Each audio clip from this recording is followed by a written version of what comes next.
Débutons par la définition du volley assis. Il s'agit d'une discipline paralympique et depuis 2017, elle est gérée par la Fédération française de volley qui l'a eu en délégation ministérielle. Isabelle, en tant que présidente de la commission fédérale volley assis et responsable communication à la Fédération française de volley, pouvez-vous nous rappeler les origines de ce sport, s'il vous plaît ? Oui, alors ce sport a pour origine en Hollande en 1956. Il a été créé suite à la découverte du sport par Ludwig Guttmann, qui avait créé les Jeux pour les blessés de guerre en Angleterre. Et ça a donc évolué en Hollande et ça a pris naissance en Hollande et ça s'est développé depuis là. Du coup, à la base, c'était un sport qui avait une vocation thérapeutique, c'est ça ? Tout à fait, c'était pour ramener les blessés de guerre dans la vie normale et dans le sport, l'épanouissement par le sport en fait. Alors, à la différence du basket fauteuil, du rugby fauteuil, le volley se joue assis. Est-ce qu'il y a une raison particulière ? Pourquoi le volley finalement ne se joue pas en fauteuil ?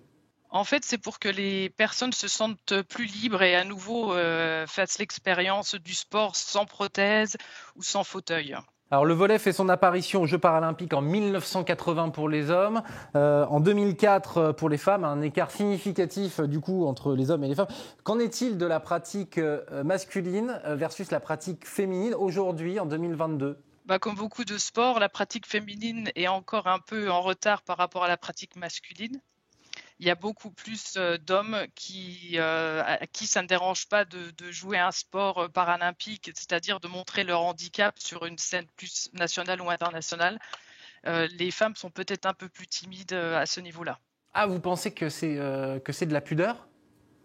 Je pense qu'il y a de la pudeur et aussi une différence de vie, c'est-à-dire que les hommes sont peut-être plus sportifs plus tard dans leur vie, alors que les femmes pensent peut-être à fonder une famille, s'occuper de leur famille, etc. Donc c'était ça qui était assez flagrant au départ. C'est vrai que ça s'équilibre maintenant de nos jours, mais c'était ça au départ qui faisait la différence. Jérôme Leclerc est avec nous. Jérôme, vous êtes président du club de Charenton, vous êtes aussi entraîneur. Alors comme nous le disions, le volley assis est une discipline paralympique depuis 1980 pour les hommes, 2004 pour les femmes.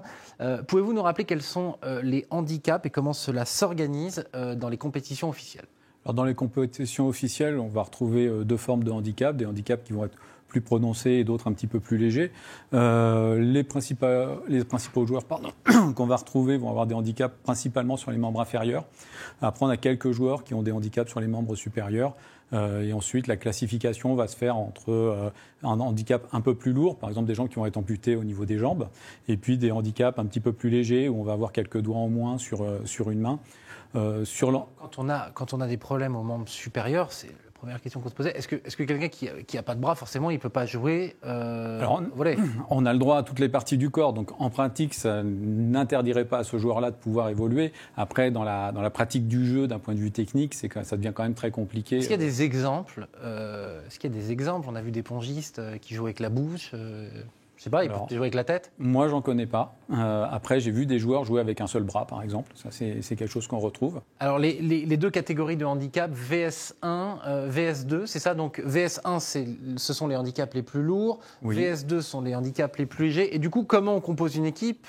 Quelles sont les règles ? Alors, les règles sur un terrain, alors on joue en 6-6, donc vous avez le droit à 5 joueurs VS1 pour un joueur... donc, VS1, handicap lourd. Handicap lourd pour un joueur avec un handicap plus léger. Et dans un collectif de 12 joueurs, vous avez donc 10 joueurs avec un handicap VS1 et 2 joueurs avec un handicap plus léger. Au niveau des compétitions internationales, on ne peut jouer que si on est classifié VS1 ou VS2. Après, il y a des championnats comme en France qui se développent où l'idée, c'est d'avoir une mixité dans les clubs. Et à ce moment-là, vous avez des joueurs valides et des joueurs en situation de handicap qui évoluent en même temps.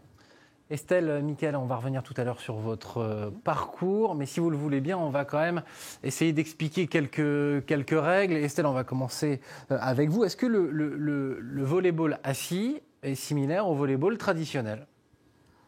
Principalement, ce sont les mêmes règles. Il y a quelques petites différences. Donc, le terrain est plus petit. Ouais. Vous avez le filet qui est plus bas.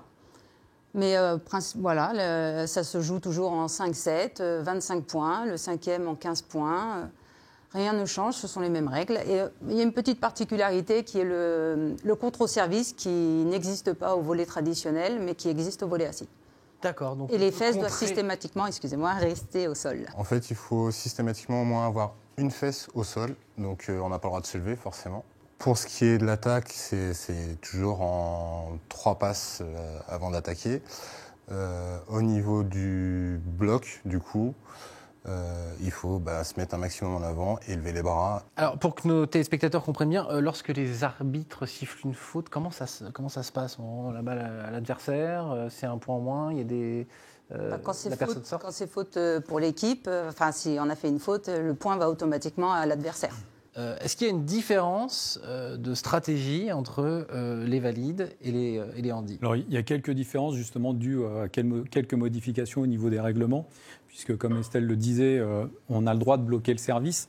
Or, ce qui veut dire qu'on peut orienter le jeu sur des zones, des secteurs de jeu, là où on va être peut-être plus fort en réception, où ça nous arrange de jouer plus à droite ou plus à gauche.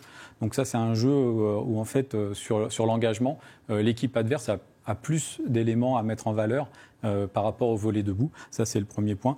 Ensuite, le deuxième système, comme le disait Mickaël, on est assis par terre, notamment pour le bloc, et du coup, par rapport au volley debout où on saute et donc on a une forme de flottement, on va dire, en l'air, même si on doit se gainer, le bloc a beaucoup plus d'avantages en volley assis s'il est bien positionné, parce qu'il va être dense et du coup beaucoup plus difficile à perforer, et les décalages en termes de mobilité sont plus difficiles à trouver.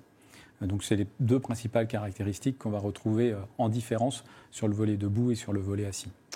Estelle, vous le disiez tout à l'heure, ça se déroule comme le volley traditionnel en 3-7, 25 points par set. En 5-7. Oui, 3-7 gagnants. Oui. Et donc le dernier set avec 15 points. Mais ça doit être incroyablement physique de rester tout ce temps-là assis, justement en gainage. Ouais. Disait Jérôme. Racontez-moi un peu, parce qu'on a l'impression que peut avoir l'impression que c'est facile comme ça, mais ça doit être terrible. Non, faut le tester déjà pour comprendre que la difficulté du jeu, c'est vrai que c'est très complexe. Ça demande beaucoup une force abdominale et beaucoup de gainage.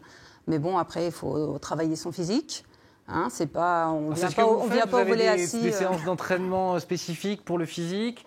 Vous ne faites pas que de la pratique du... Ah non, je fais sur ma semaine au moins 3 à 4 jours d'entraînement physique. Donc les abdos, abdos, cardio, voilà. Et ensuite, j'ai mes 2 entraînements, voire 3 entraînements semaine, technique, volley.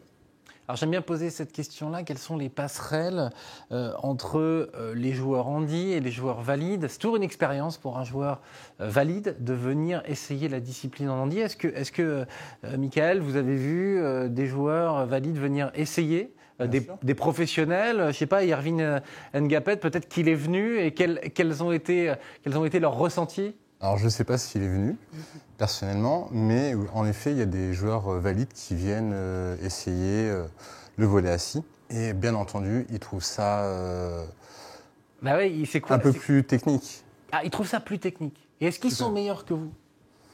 Honnêtement.